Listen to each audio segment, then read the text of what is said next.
Ladies and gentlemen, I hope you're enjoying the evening so far and hope you're enjoying the European-inspired soup and Latin American-inspired appetizer.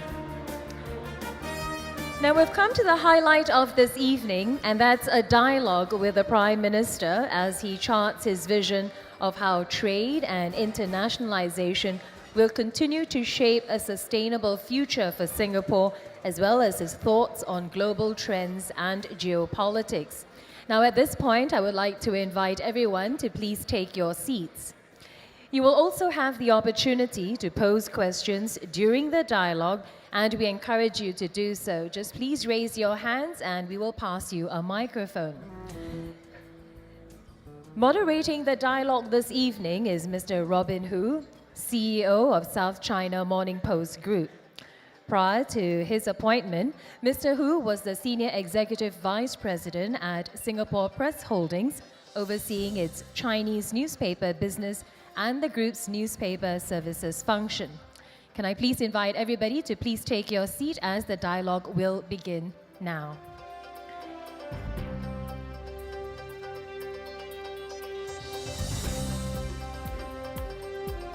Thank you. It now gives me great pleasure to invite on stage Prime Minister Lee and Mr. Hu. Gentlemen, please.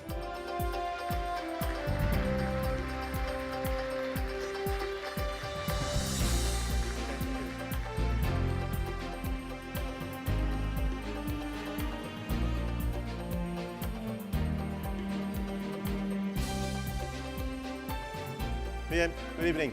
Good evening. Good to see you again. We are all wired up. Yes, we are. Well, good evening, ladies and gentlemen, and here comes the moment that all of you have been waiting for. That is the dialogue with our Prime Minister, Mr. Lee Hsien Loong. Well, as you know, the Prime Minister has been very busy of late, and soon after his very impactful delivery at the National Day rally, he left for China for an official visit, where he visited Beijing, Urumqi, and Shenyang, and came back only very briefly and left immediately for St. Petersburg in Russia for the G20 summit, where Singapore was one of only 6 nations, and that is non-G20, and I was invited for the particular event. So it is indeed a great honor that the Prime Minister has decided to spend time with us this evening. Thank you very much, Prime Minister. Thank you. Happy to be here. Happy 30th birthday to IE. Right. And we hope that you have recovered sufficiently from the jet lag. I think so. That's good to know. Yeah, you're looking very fresh. Well, we are here tonight to celebrate IE Singapore's 30th anniversary. And for the last 30 years, IE Singapore has devoted itself to the development of Singapore's external economy. In recent years, IE Singapore's emphasis has been to nurture Singaporean and Singapore-based globally competitive companies. Yes, it's quite a mouthful. So that we can compete with the very best on world stage. How do you assess the performance, Prime Minister, of IE Singapore? And what else can IE Singapore do to help develop Singapore's economy further? And given the large contingent of captains of industry present tonight, what advice and words of encouragement do you have for them as they aspire to become globally competitive companies? Well, I think I have to speak very carefully because it's a birthday party. And I'm not a businessman, I'm not McKinsey. So I don't have magic solutions.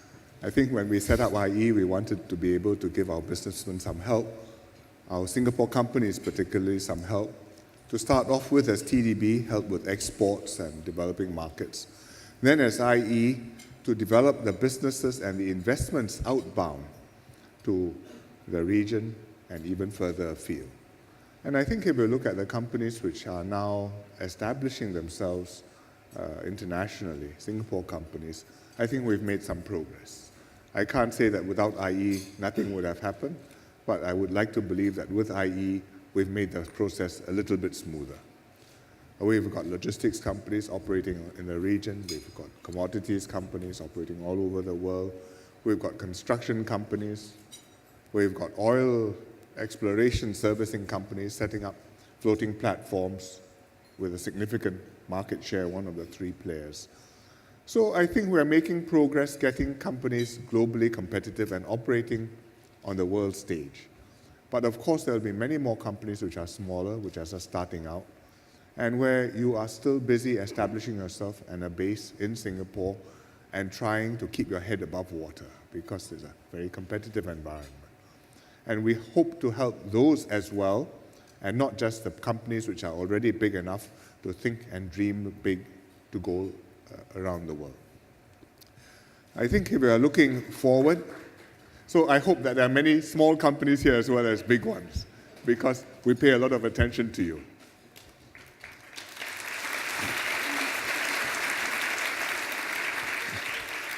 If you are going overseas, we used to say go into the region, ASEAN, and then we talk about China and India.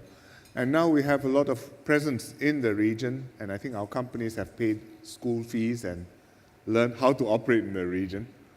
And i.e. Singapore, I think between China and India, you have 12 offices in different cities, collecting information, helping out our companies to get settled in and to understand what the environment is. But if we are looking beyond the immediate future, I think we should also look beyond the more familiar region into new areas. Because the global economy is dynamic, there are new emerging economies, and you're not only talking about Asia, you're also talking about Latin America, you're talking about some parts of Africa, because Africa is a very dynamic and diverse continent. And we need to understand those places enough to know where to go in and where to try.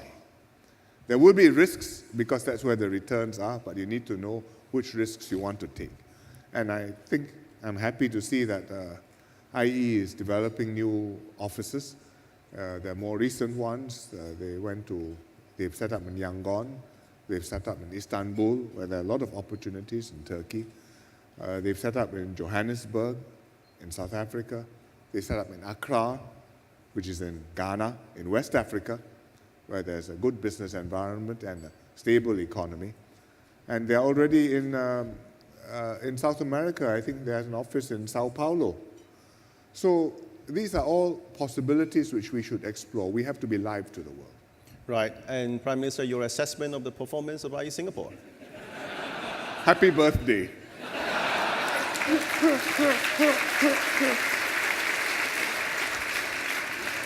Well, Eng Chong, I hope you sleep well tonight. Well, Prime Minister, early on prior to the dinner, you had the opportunity of meeting some of the new, perhaps some of the old globally competitive companies from Singapore. What's your impression talking to those industry captains? I think they are very diverse. They've spent some time developing their business. They know what they are doing. They're taking the next step forward and thinking ahead. And I think that's what we need for Singapore. Whether you're overseas or whether you're in Singapore, you have to be globally competitive. Because there's no way in Singapore we can build a wall and say behind this wall, well, the standards are a little bit lower. We keep the water out. Because the tide is there, the pressures are there, your markets are there. And if you are not equal to the companies which are operating in China or India or Vietnam, then you are not going to be anywhere in the world. And Singapore is not big enough for you to operate. That is a reality. Well, that's a vote of confidence for the policy of globally competitive companies of Singapore. So, Eng Chong, you're doing the right thing. Right. Well, Prime Minister, you just came back from China, where you met the new Chinese leadership, and notably Mr. Xi Jinping and Li Keqiang. Many China observers felt in the last 10 years, China pulled its brakes on for economic and political reform, and many consider the last 10 years to be China's lost decade. The reality is, of course, China's economy is slowing down, the wealth gap is widening, the corruption is rampant, and people are demanding change and demanding reform. What do you think do you see as the top priorities of Xi Jinping and Li Keqiang?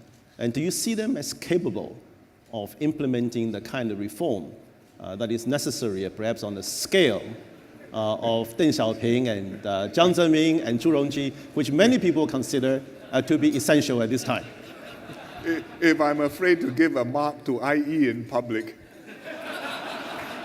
I'm not going to mark any other government in public.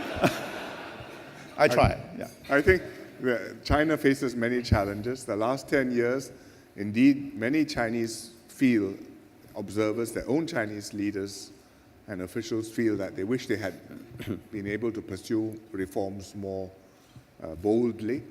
But in fact, the last 10 years have been years of very rapid growth for China. I mean, the living conditions have improved, the society has changed, has opened up. They have made a lot of progress. Now, they have to catch up on the reforms which are still outstanding and will continue to be work in progress. And I think that's at the top of the minds of the leaders. They are discussing it intensely. They have decided to hold their third plenum, the Sanzhong Quanhui, the third plenum of the Central Committee in November. They've set the date. And that's usually where they announce major policies. And everybody is looking forward to see what they're going to say. If you read the Financial Times, you may have seen yesterday an op-ed by Li Keqiang, where he explained or really set out how resolved he was to continue to open and liberalize the economy because that's the only way forward for China. And he explained how the way to continue to have growth in China is to be able to urbanize in a comprehensive and carefully thought out way. Because by urbanizing, you're taking excess farmers off the rural areas, you're bringing them into the cities where you can provide infrastructure for them, where they can have jobs in manufacturing and services, where they can be part of the modern economy, and they can be much more productive. And you can actually have a much more productive rural sector if you had fewer workers and more consolidation, more industries. It's happening. In fact, every year, 1% of the Chinese population moves into the cities, which is about 13, 14 million people. So it's a dramatic change. They have to build infrastructure, houses, schools, hospitals, a whole lot for them. At the same time, they must be able to fit these people into the city. And they must have the correct agricultural reform so that the land tenure, ownership, transfers, the farmers can get something off their land when they go into the city. So I think these are all major economic agenda for the Chinese government. As one official said, we need to do a lot, he said to me in private. So we need to do a lot, but this is a big country. If you do something suddenly, drastically, you may destabilize the situation. So you can't do things carelessly. You have to move deliberately, but the pace has to be inexorable. And I think they understand this. And it gives me confidence when I talk to their officials, and their officials understand what is at stake, and they will support what needs to be done. Of course, it's not just economics which will be on their mind, because the society is changing too. They have now got the biggest population of internet users in the world. They are on Weibo, which is like Twitter, but more. They have other forums where they exchange views very freely, and the Chinese government tries to censor them, but is not 100% effective. And that's changing their society and creating a kind of public opinion and netizen opinion. And netizens in many countries are obstreperous and very unrestrained in their criticisms of the government, and it is so in China too. So these are changes which they're going to have to adapt to and be able to accommodate in their system within the next 10 years.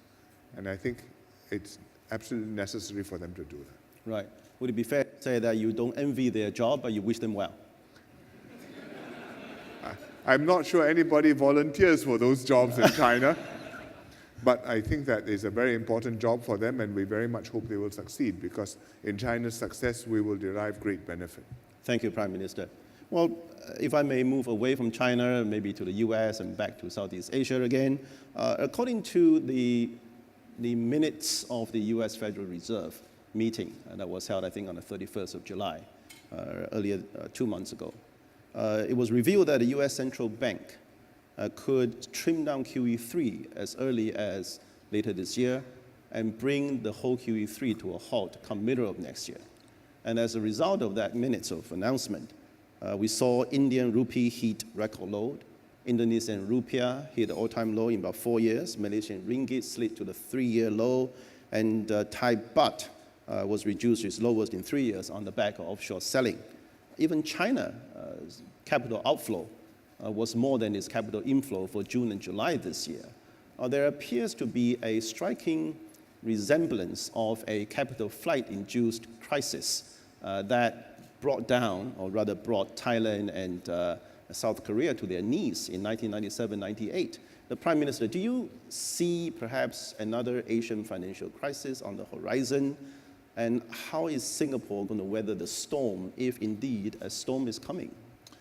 Well, I think on balance, I would take a sanguine view. I think the Asian economies are in a stronger position than they were in 97 when the crisis came. I think we've got more safeguards instituted now over the last decade and a half since the Asian crisis to deal with the likely consequences of big capital flows. For example, we've got swap arrangements, we've got a Chiang Mai initiative, where countries can cooperate in order to support one another if there's a big and destabilizing flow of capital. And also, I think the Americans withdrawing the QE, or the Europeans, will be very mindful to do it carefully because they don't want to destabilize their own economy either.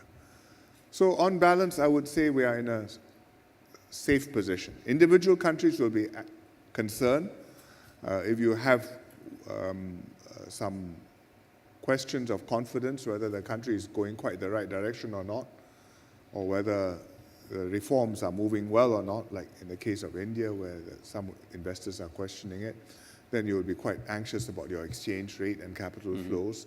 But I don't see this being a new global crisis or regional crisis. So in the foreseeable future, one can be cautiously optimistic, perhaps? One is always cautious.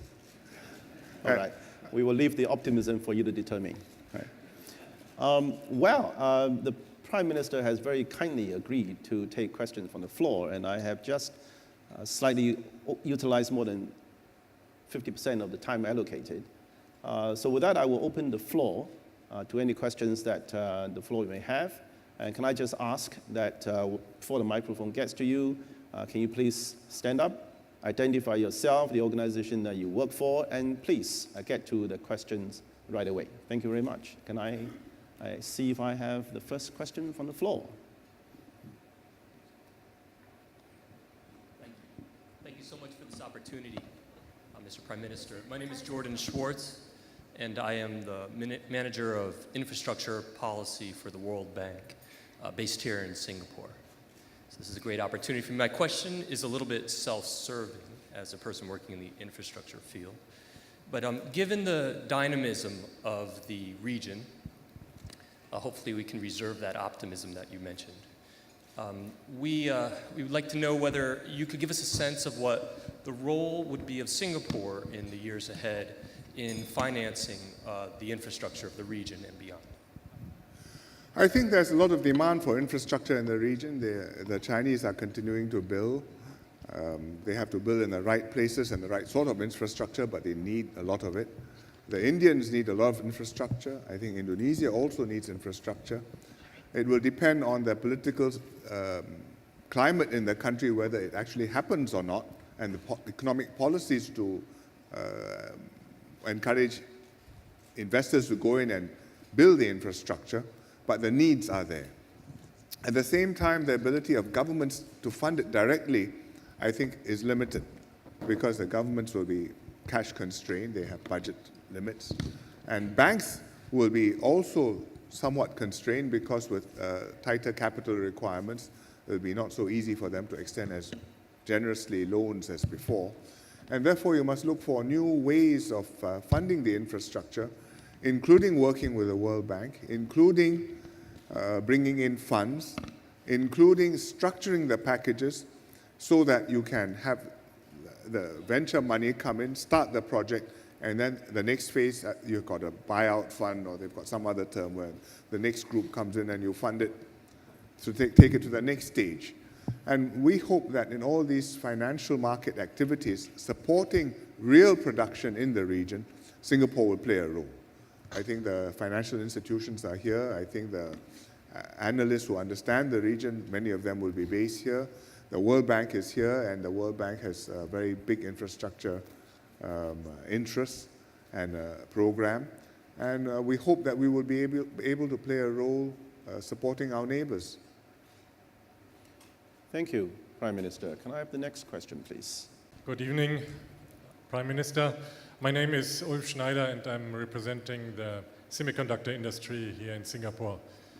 My question is rather simple. Which lessons do the ASEAN countries need to learn from the problems the European Union has been facing and will be facing in the future? Well, unfortunately, we are not likely to face exactly the same problems because we don't have a single ASEAN currency. And it is for a fundamental reason. I mean, there was a time when some European experts, or anyway prominent people, would come to ASEAN and say, Asia should think of a common currency. And I always had my doubts, because a common currency has to follow economic integration, and you must have also political compatibility. Then you can have one common currency and one monetary authority and one fiscal authority. And in Europe, you didn't go all the way. You had one currency, you had one central bank, but you had multiple fiscal authorities. Many different countries passing budgets, many different countries borrowing money, and independently capable of running into trouble. And when they run into trouble, they don't have an automatic mechanism to help one another, nor is there that political sense that we are one Europe, and therefore we are in this together, and it's our job to help one another. As you have in America, the United States, but you don't have a United States of Europe. So I think for ASEAN, the lesson is there's a lot of benefit in economic cooperation, in economic integration, but we must not put the cart before the horse. Let's work together, but let's do it in a way which respects the differences in our countries and also recognizes that we are 10 different countries. We are ASEAN. It's a regional association, not a union. And that makes a lot of difference. Yes. Thank you, Prime Minister. There's a question at table number 6, I believe. Good evening, Prime Minister. Sunny Koh, Singapore Manufacturing Federation, Chairman of Membership and Industry Function Committee. Now, I got two questions. One, with slowing growth in China and other emerging markets, many SME now have to explore promising but risk frontier, such as Myanmar or Africa, or enter the highly competitive developed market. Now, what pocket of assistance are available for SME to engaging this new market?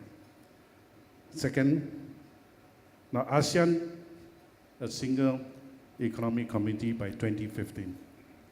It's a good market for our exporter, but there are still many barriers to trade. And would you think this vision will materialize by end 2015? Thank you. The first part, I think IE Singapore will get in touch with you tomorrow morning. But they have two major programs. One is the Global Companies Partnership, which is meant for the companies which are more ready to go international. And the other one is the MRA, which is the Market Readiness Assistance, which is meant for companies which are just starting to get their feet wet and giving you basic information about different destinations, how do they operate there, what you need to know, and help you to get started. So it will have to be customized to the individual needs of the company, but there are programs to help you to do that.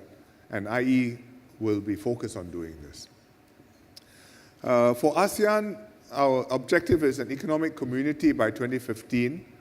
I think that in terms of free trade area, FTA, we already have nearly all of that because a lot of the trade between the ASEAN countries is already tariff-free.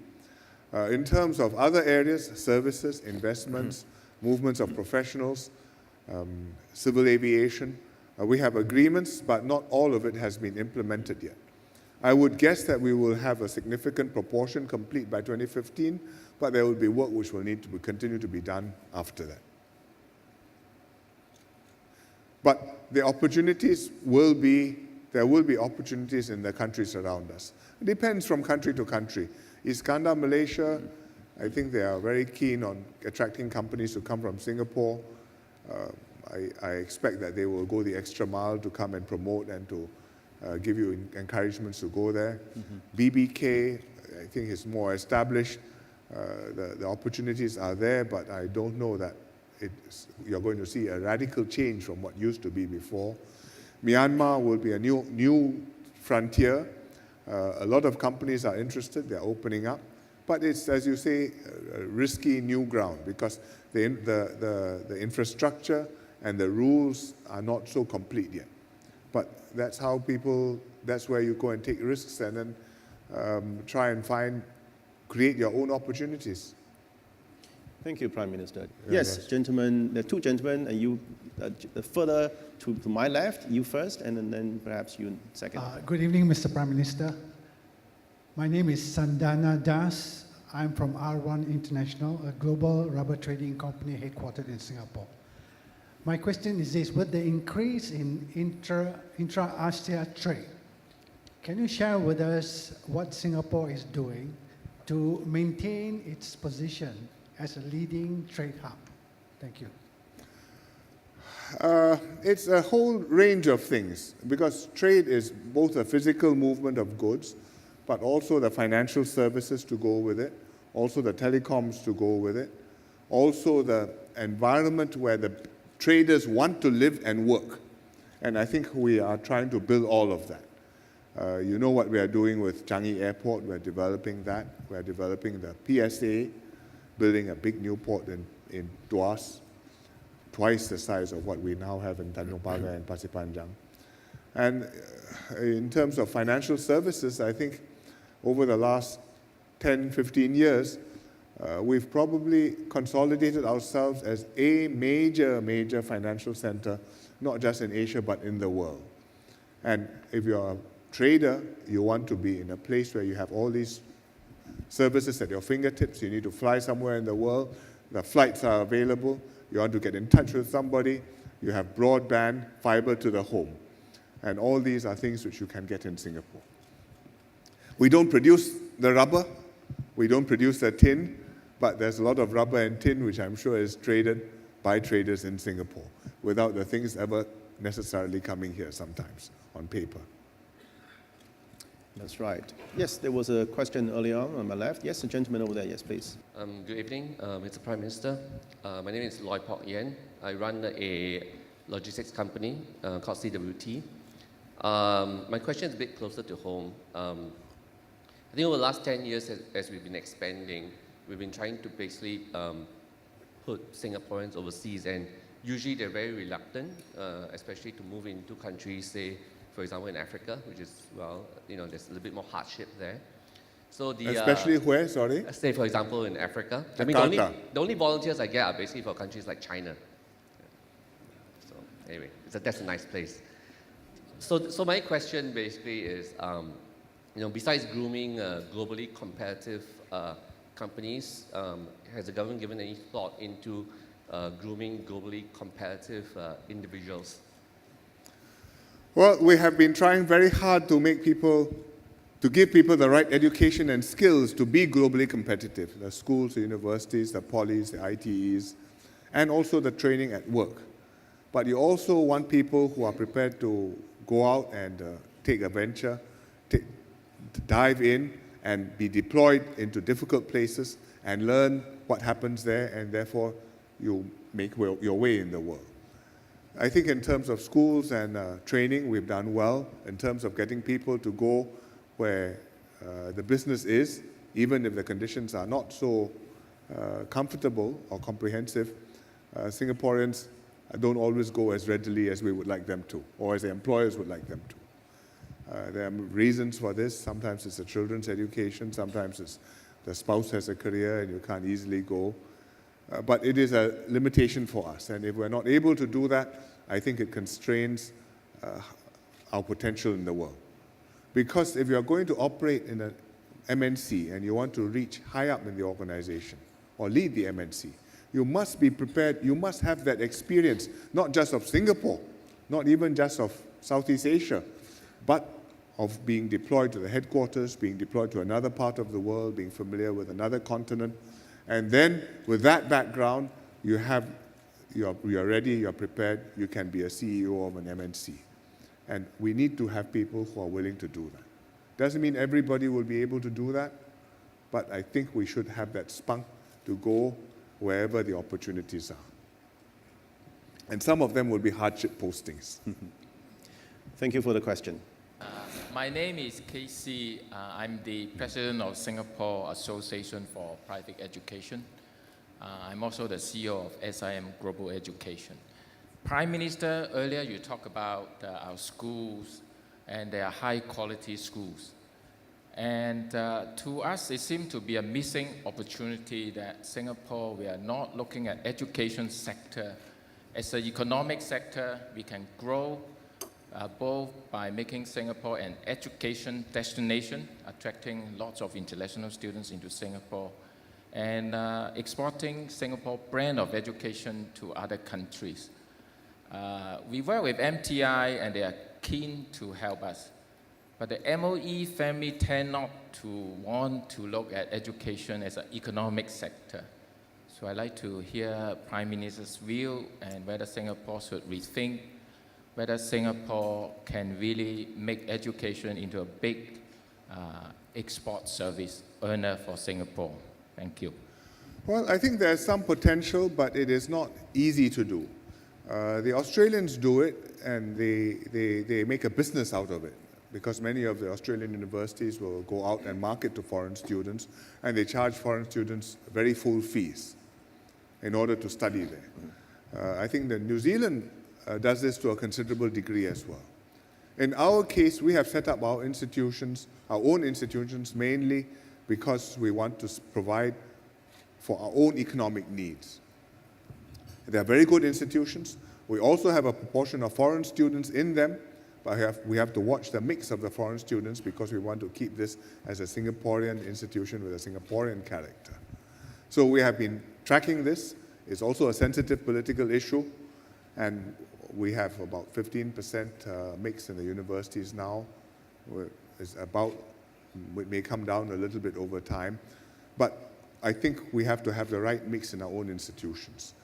Private education institutions, there have been quite a number in Singapore. I think that is an economic opportunity, but it is necessary for them to maintain high standards, and we have to be able to police them, because if it's just a free market, then from time to time you're going to have mishaps or you have some abuse, and then our reputation is dragged down and it hurts all of us.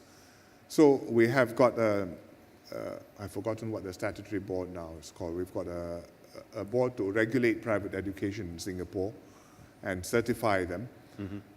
And I think it's making some progress. But there are quite a number of, overall, there are quite a number of foreign students in Singapore. I'm not sure what the number is, but certainly tens of thousands. Universities is harder because universities, the cost is high. And for a foreign student to come here and study, that's a lot of money for them. So it's not so easy for universities to make it work. That's right. I think we have time for one last question. The gentleman over there in the middle. Good evening, Mr. Prime Minister. My name is Robert Applebaum. I'm an attorney from South Africa and one of the IE Singapore honorary business representatives. My question is, I see Singaporean companies coming to Africa, and in the main, they're very risk averse. And is there any possibility of an Exim Bank or some other form of insurance that Singaporean companies can rely on when coming into Africa? We studied the idea of an Exim Bank. Eventually, we decided that it would not be very viable, but we do have forms of support to help companies share the risks when they operate overseas. I think we set up an operation 2 years ago. I'm not sure what the latest status is. But the reason the companies are risk averse, I think a lot of it is because they're not familiar with the environment and they haven't operated there enough yet. When we went into China at first, it was the same thing. Very, very different environment, even though we think we are Chinese. Even though we are ethnically Chinese and we think we know them, in fact, it's a very different environment. And it took some years before people found their feet and figured out where they could go and how to operate. And I think when you go into African countries, it will be the same. Well, thank you. You have been a most lovely audience, and I think you would agree with me that the Prime Minister has been most gracious with his time and generous with his comments. So can I invite you to join me in showing our appreciation to the Prime Minister? Thank you. Thank you, Prime Minister, for your very perceptive insights and observations. Once again, thank you, Prime Minister, and thank you, Mr. Hu.